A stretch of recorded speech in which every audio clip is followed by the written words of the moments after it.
Now we will begin Part A with the first conversation. Number 1. Professor Parker, maybe you better find another actor to play this role. The lines are so long, sometimes I just completely forget them. Look, Mike, it's still a long time before the first show, and I don't expect you to know all the lines yet. Just keep practicing, and I'm sure you'll get them. What does the woman suggest the man do?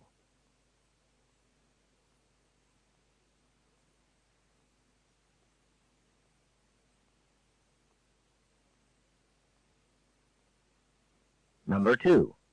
Come on, Kate. The sun is shining, the flowers are blooming. Maybe you're missing the point of life. Maybe you're missing the point of this chemistry study group. What does the woman mean?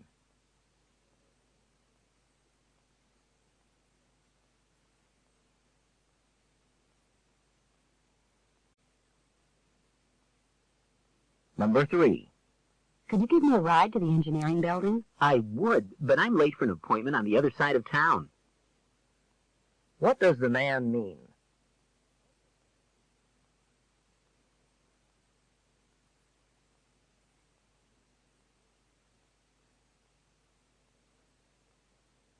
Number 4. Excuse me, Professor. Since class is canceled on Thursday, when are we going to have the quiz? It'll be postponed until next week's class. What does the man mean?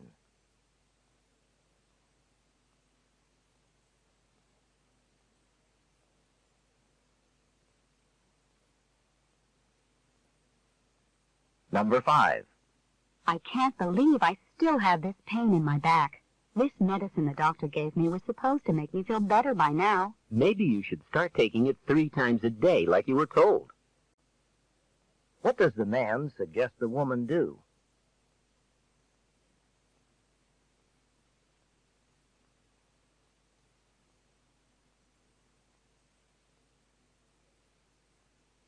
Number 6. I'm not sure what I'm in the mood for. Pizza or a hamburger? They're both really good here. Well, the movie starts in an hour, and we still have to get there and park, so just make a decision. What does the woman suggest the man do?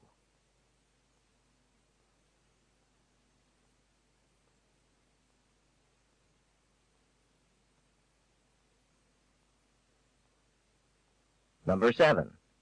The basketball team is in the playoffs, and I don't have a ticket. I guess I'll just watch it on TV. Do you want to come over? Actually, I have a ticket, but I'm not feeling well. You can have it for what it cost me. What does the woman mean?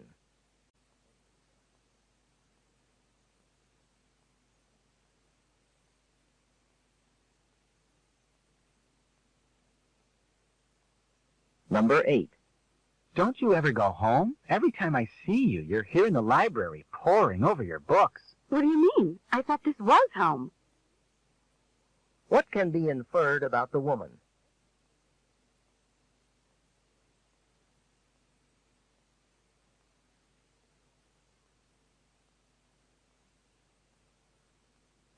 Number 9. Doctor, I haven't been able to get to sleep lately, and I'm too tired to concentrate during classes. Well, you know, spending too much time indoors with all that artificial lighting can do that to you. Your body loses track of whether it's day or night. What does the doctor imply the man should do?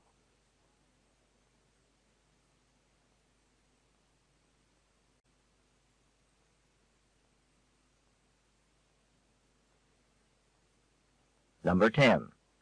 I'm having trouble drawing the model's right arm. It's supposed to look like he's pointing at me. To get the perspective you want, you need to use what we call foreshortening. Here, give me your pencil. What will the woman probably do next?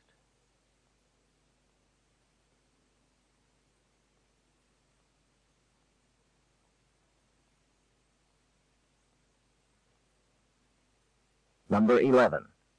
Could I borrow a 20 to tide me over till payday next Thursday? You're in luck. I just cashed a check. What will the woman probably do next?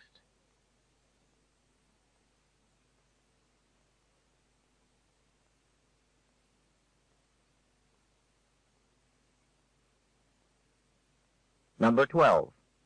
Jane, didn't you get my messages? I left 2 on your answering machine. Huh?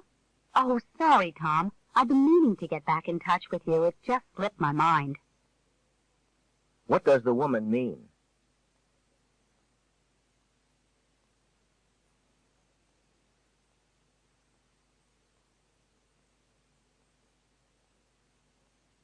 Number 13. I'm sorry, sir, but you're allowed only 1 piece of luggage on the plane. You'll have to check one of your suitcases at the baggage counter. Actually, one of these belongs to the woman up ahead. I'm just giving her a hand. What does the man mean?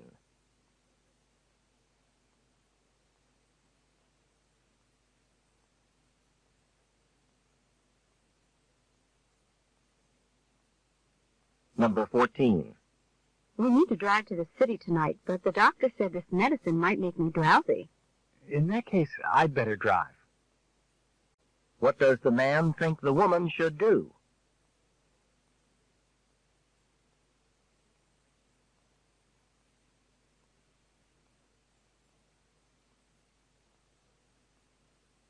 Number 15. Look at all the pollution going into the air from those factories. Do you think they'll ever get that under control? With the new laws and social awareness, we'll turn things around. What does the woman predict will happen?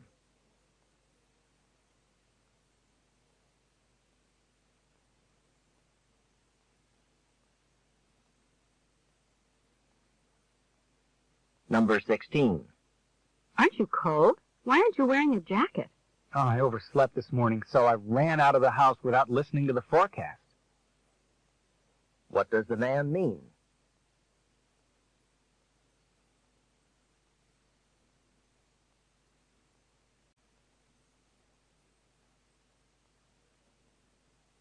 Number 17. Professor Jones, last night when I was putting the finishing touches on my paper, that electrical storm completely wiped out my computer files. Do you think I could have another day to retype it? I'm sorry, Stephen. I'm leaving for a conference tomorrow, and I'll be away 2 weeks. I suppose you could send it to me there. What will the professor probably allow the student to do?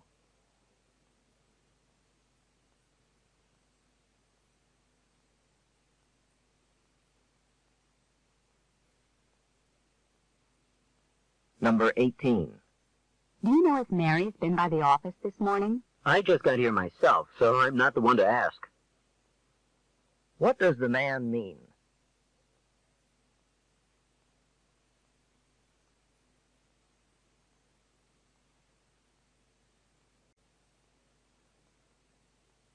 Number 19.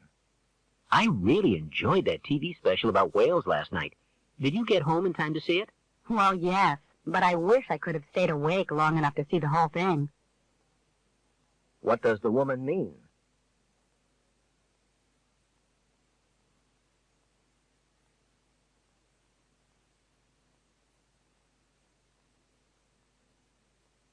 Number 20. Take 2 of these pills 3 times a day, and you shouldn't take them on an empty stomach. What if I don't have an appetite? What does the man imply?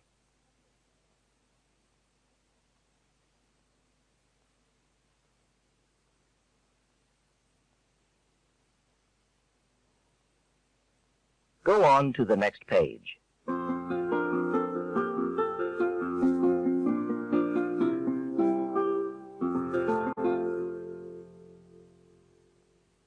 Number 21. I feel horrible. Deborah was furious that I lost her notes. Do you think I should apologize again? If I were you, I'd let her cool off for a few days before I talked to her. What does the woman suggest the man do?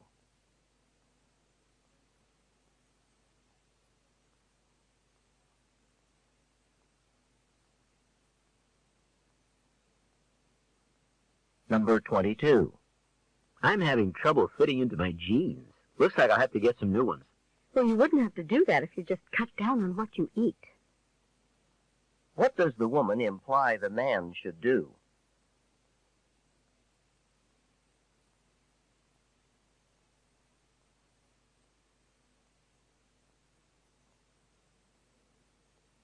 Number 23. Lisa's out of the office again, another business meeting. She told me her flight was leaving late last night. I don't see how she does it. Me either. I could never keep up with that kind of pace. What can be inferred from the conversation?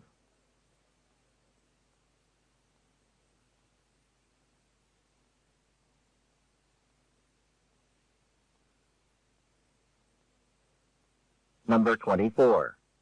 My parents are taking me to a really fancy restaurant tonight, so I'm wearing this new cologne. I got a sample of it from a magazine. Can you smell it? From across the room, it's not exactly subtle, is it? What does the woman mean?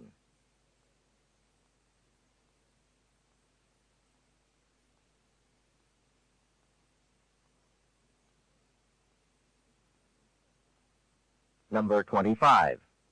Have you started researching your paper on computer programming languages of the future? To tell you the truth, I've been putting it off. What does the man mean?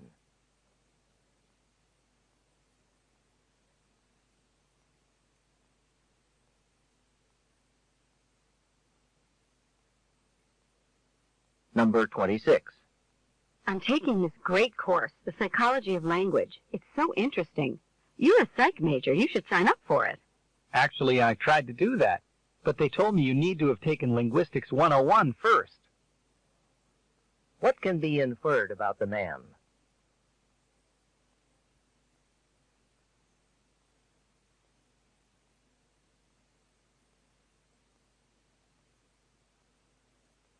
Number 27.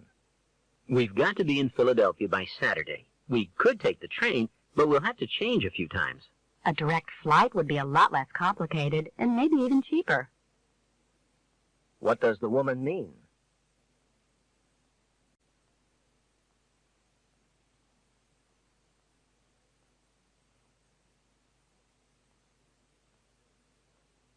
Number 28.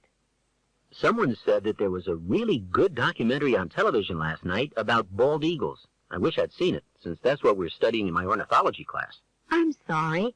If I'd known you were interested in that sort of thing, I'd have told you when it was going to be on. What does the woman imply?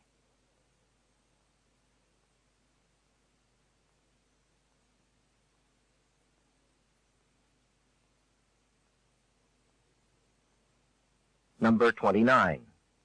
I really enjoyed that piece you just played on the piano.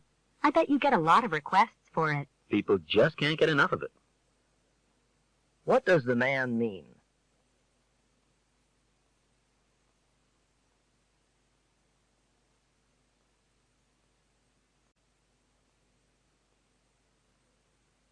Number 30. How clumsy of me, and all over your white tablecloth. Hey, it'll come right out with soap and water. What does the woman mean?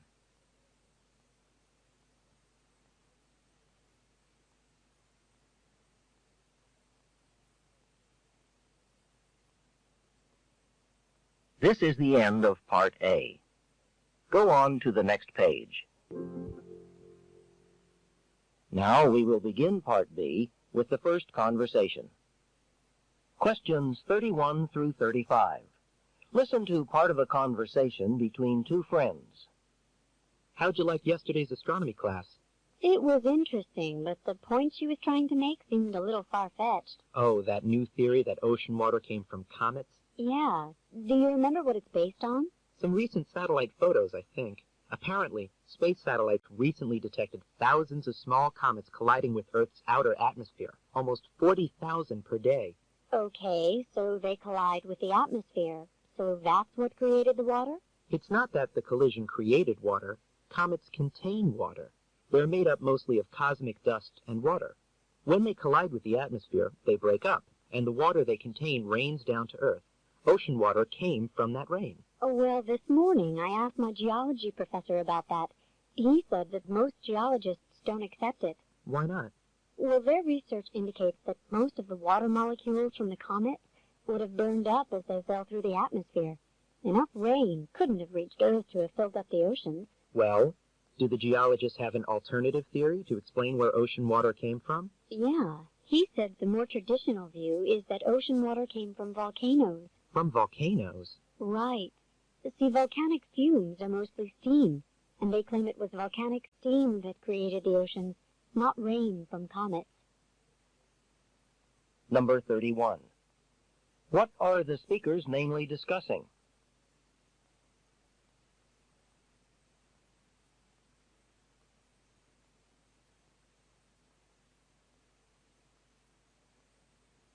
Number 32. What did recent photographs from a space satellite indicate?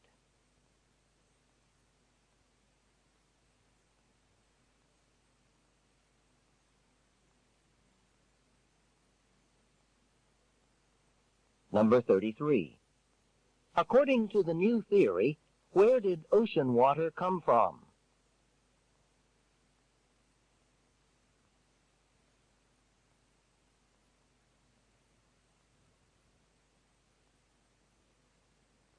Number 34.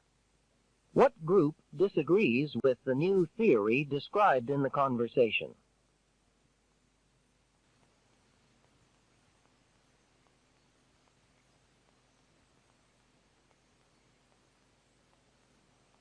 Number 35. What aspect of volcanoes does the woman mention?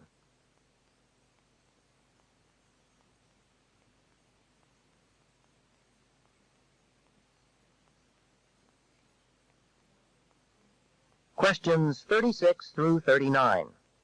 Listen to a conversation about a problem. Hi, Sarah. What's up? Oh, hi. I just got out of history class. I had to give a presentation. How'd it go? Terribly. I'm sure I made a fool of myself. Why? Weren't you prepared? No, it's not that. I just get so embarrassed and nervous whenever I have to speak in front of a group of people. I stand up and my face gets red, and then I get even more nervous because I know everyone can see me blushing. It's not so bad to blush. But it happens all the time. If the professor asks a question and I know the answer, I blush like crazy if he calls on me. Doesn't that ever happen to you? No, not really. Maybe you should just try to forget about the people. Look at something else in the room, like the exit sign. I guess I could try that, but I doubt it'd help. You know, we talked about this in psychology class. Blushing, even though it's involuntary, is more or less a learned behavior. What do you mean? Well, children hardly ever blush at all. And among adults, supposedly women blush more than men. I wonder why. I don't know, but I had a friend in high school, Brian Smith. It was really easy to make him blush. He'd turn red whenever a waitress would ask him for his order. I'm not that bad. Well, I've got to get going for my next class. I'll talk to you later. Number 36. What was the woman's problem?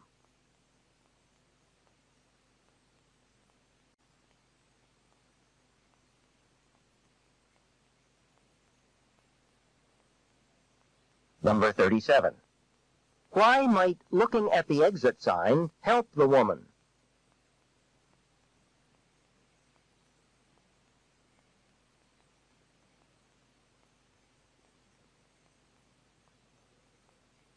Number 38. What does the man say about children?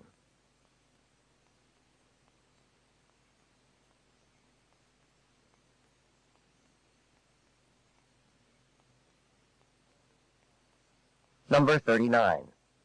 Why does the man mention his friend Brian?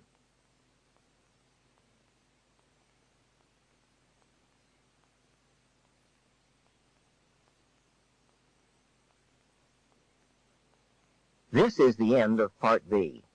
Go on to the next page.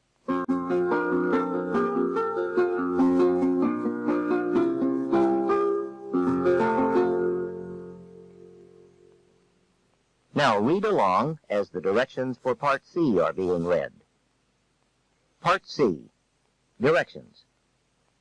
In this part of the test, you will hear several short talks. After each talk, you will hear some questions. The talks and the questions will not be repeated.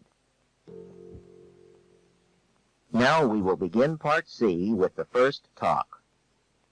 Questions 40 through 43. Listen to part of a talk given to dormitory residents by a nurse. I'm glad to see so many of you here. We've become really alarmed over at the health center by the number of students we're seeing who are experiencing hearing loss. First, I want to go over some basics about hearing.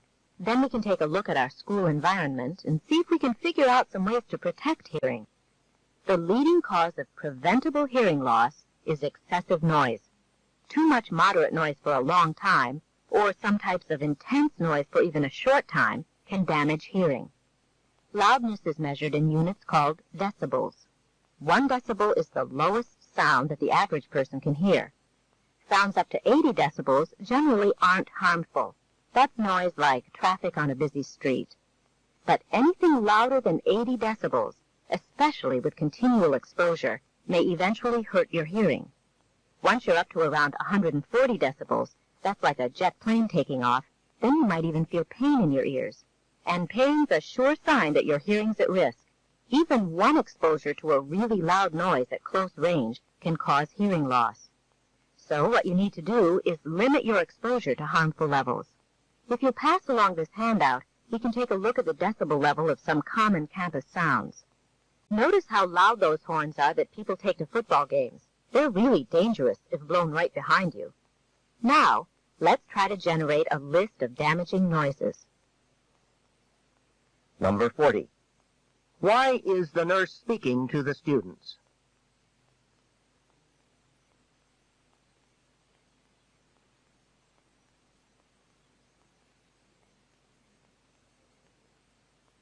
Number 41. What has been happening recently at the health center?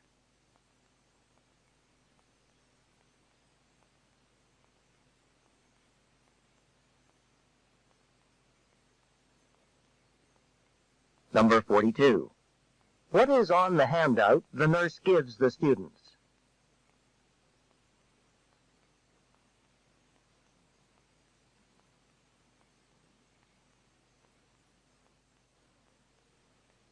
Number 43. What does the nurse mention as a source of dangerous noise that students are exposed to?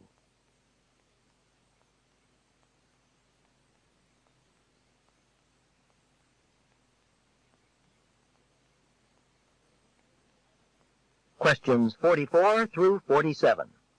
Listen to part of the talk in a United States literature class. Continuing our survey of the 19th century, let's take a look now at Harriet Beecher Stowe. Now, Stowe is best known for her novel Uncle Tom's Cabin, a book that details the harshness of plantation life in the South. The book was extremely popular in the United States as well as in other countries. Ironically, though, for all the attention given to Uncle Tom's Cabin, it is far from Stowe's best work. She did write one other novel about life in the South, but much of her best work has nothing to do with the South at all. In fact, Stowe's best writing is about village life in the New England states in the 19th century. In recording the customs of the villages she wrote about, Stowe claimed that her purpose was to reflect the images as realistically as possible. She usually succeeded, for her settings are often described accurately and in detail.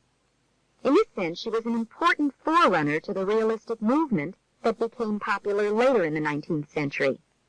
She was one of the first writers to use local dialect for her characters when they spoke, and she did this a full 30 years before Mark Twain popularized the use of local dialect. It makes sense that Stowe would write about New England life since she was born in Connecticut. As a young woman there, she worked as a teacher. The teaching job helped lead to her first published work, a geography book for children. Later, when she was married, her writing helped to support her family financially. Throughout her life, she wrote poems, travel books, biographical sketches, and children's books, as well as novels for adults. Number 44. What is the main purpose of the talk?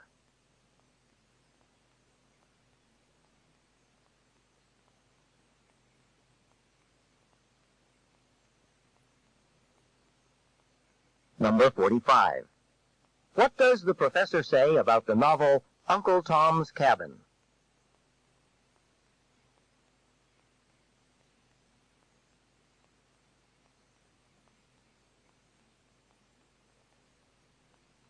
Number 46. Why does the speaker mention Mark Twain?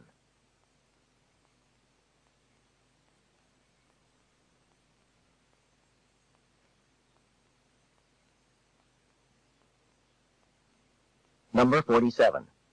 What was Stowe's first published work?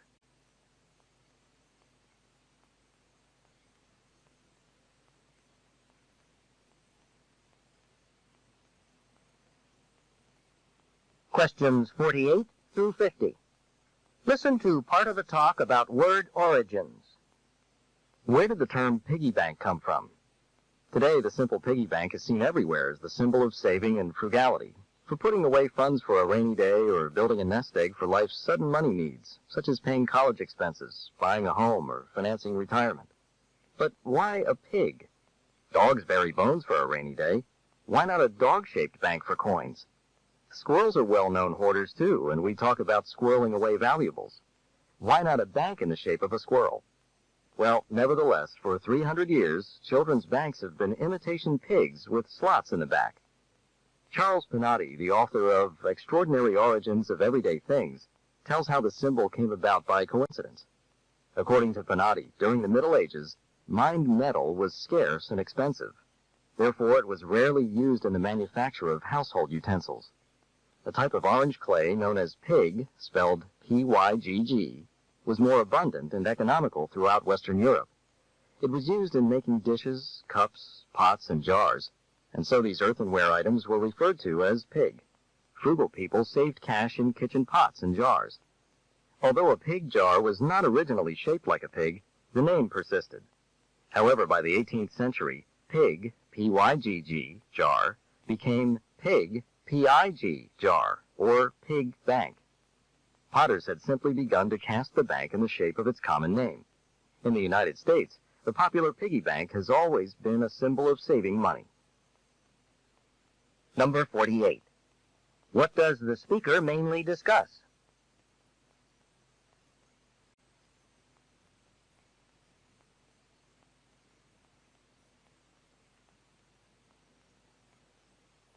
Number 49.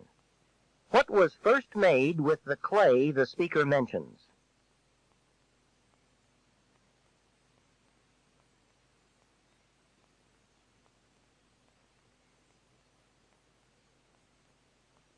Number 50. Why did craftspeople of the Middle Ages use the clay?